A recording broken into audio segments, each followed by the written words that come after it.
مدین کا کنواں۔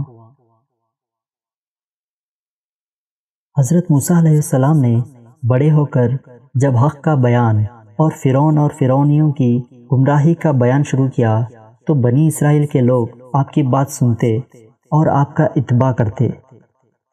آپ فرعونیوں کے دین کی مخالفت فرماتے۔ رفتہ رفتہ اس بات کا چرچا ہوا اور فرعونی جستجو میں ہوئے۔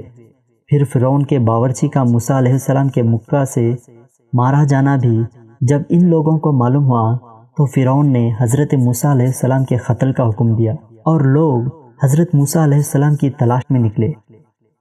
فرعونیوں میں سے ایک مرد نیک موسیٰ علیہ السلام کا خیر خواہ بھی تھا۔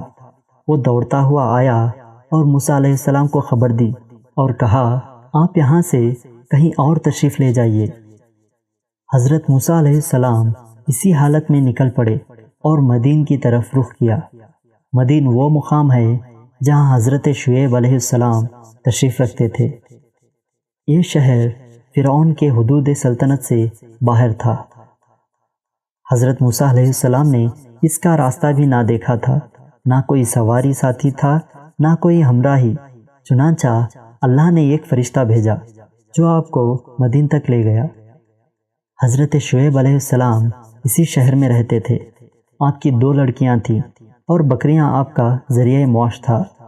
مدین میں ایک کنواں تھا۔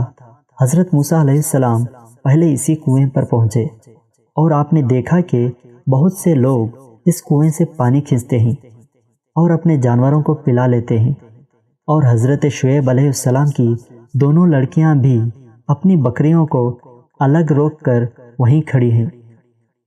حضرت موسیٰ علیہ السلام نے ان لڑکیوں سے پوچھا کہ تم اپنی بکریوں کو پانی کیوں نہیں پلاتی؟ انہوں نے کہا کہ ہم سے ڈول کھینچا نہیں جاتا، یہ لوگ چلے جائیں گے تو جو پانی حوض میں بچا رہے گا وہ ہم اپنی بکریوں کو پلا لیں گی۔ حضرت موسیٰ علیہ السلام کو رحم آ گیا اور پاس ہی جو ایک دوسرا کنواں تھا جس پر ایک بہت بڑا پتھر ڈھکا ہوا تھا اور جس کو بہت سے آدمی مل کر ہٹا سکتے تھے، آپ نے تنہا اس کو ہٹا دیا اور اس میں سے ڈول کھینچ کر ان بکریوں کو پانی پلا دیا۔ گھر جا کر ان دونوں لڑکیوں نے حضرت شعیب علیہ السلام سے کہا، ابا جان، ایک بڑا نیک مسافر آیا ہے جس نے آج ہم پر رحم کھا کے ہماری بکریوں کو سیراب کر دیا ہے۔ حضرت شعیب علیہ السلام نے ایک صاحبزادی سے فرمایا کہ جاؤ اور اس مرد صالح کو میرے پاس بلا لاؤ۔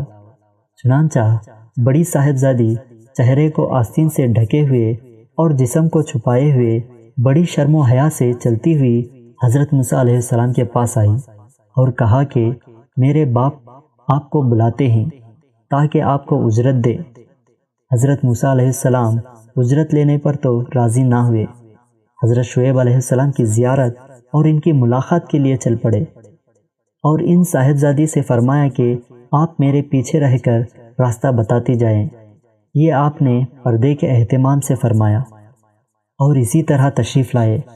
جب حضرت شعیب کے پاس پہنچے تو حضرت شعیب علیہ السلام سے آپ نے فرعون کا حال اور اپنی ولادت سے لے کر فرعون کے باورچی کے مارے جانے تک کا سب قصہ سنایا۔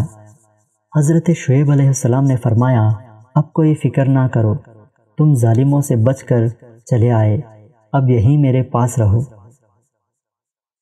سبق: ظالم اور مغرور حاکم اللہ والوں کے در پہ آزاد ہو جاتے ہیں اور اللہ والے مصائب و آلام کی برداشت فرما لیتے ہیں مگر اشاعت حق سے نہیں رکتے، اور اللہ تعالیٰ اپنے ان حق کو بندوں کی حفاظت فرماتا ہے۔